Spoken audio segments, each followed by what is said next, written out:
Les chauffeurs de transport en commun sont outrageusement verbalisés et brutalisés par les véhicules de patrouille de la force publique.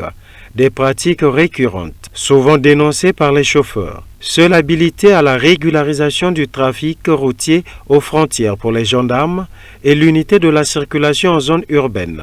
Les rôles des uns et des autres sont sujets à confusion, créant ainsi un véritable désordre.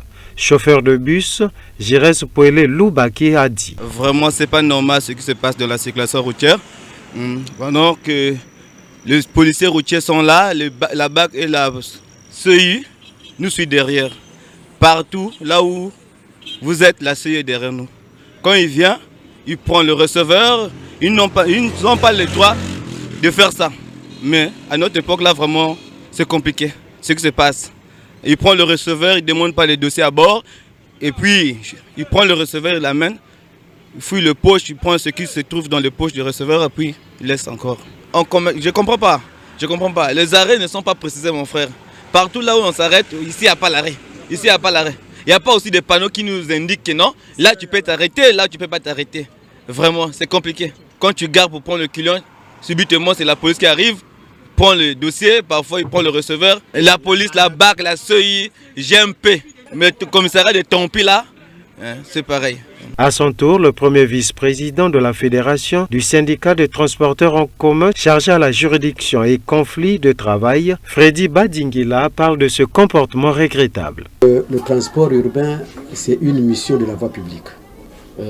Nul dans le monde, aucun pays dans le monde où n'existe pas le transport urbain sinon public.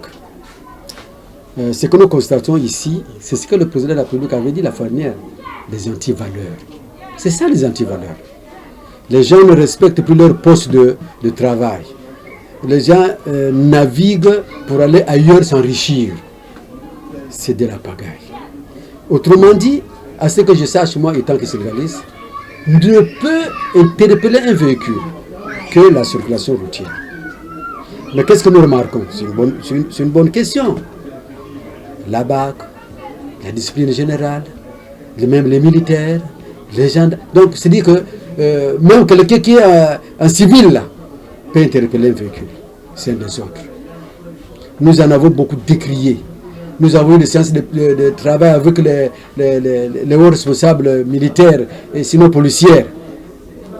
Pour la première semaine, ça diminue. C'est-à-dire que ça se fait pleuvoir. Mais un mois plus tard, sinon 2 mois plus tard, tout revient encore. C'est comme si nous n'avions rien fait. Nous souffrons. Vraiment, les transporteurs souffrent. Les taximens, les transporteurs en un mot souffrent. Vous voyez, il y a même des postes avancés ici, là. Et pourtant, il y a des postes avancés. Hein. Mais essentiel qu'un vélo, je ne sais pas comment vous appelez ça, Kawashi, passe là. Tchur. Un truc de sable passe là. Tchur. Un truc de macala, de chambre, de quoi, passe. Tchur. Bon, vous voyez, ça, c'est pourquoi. C'est un poste avancé. Ils sont régis de quelle loi pour qu'ils fassent ça. Donc, pour répondre à votre question, ainsi va notre pays, qu'est-ce que vous voulez que nous disions? Nous avons décrié ça, et nous décrions ça tous les jours. Tous les jours. Essentiel, moi je travaille la nuit. Moi je travaille la nuit dans mon taxi, mais je vous apprends que c'est n'importe quoi, et que c'est essentiel que vous garez mal garé. Ils viennent là, ils vous brutalisent, ils vous frappent, tout ça. C'est pas possible. Ainsi, ces pratiques s'illustrent par le rackettage pour des motifs farfelus qui n'honorent pas certains éléments.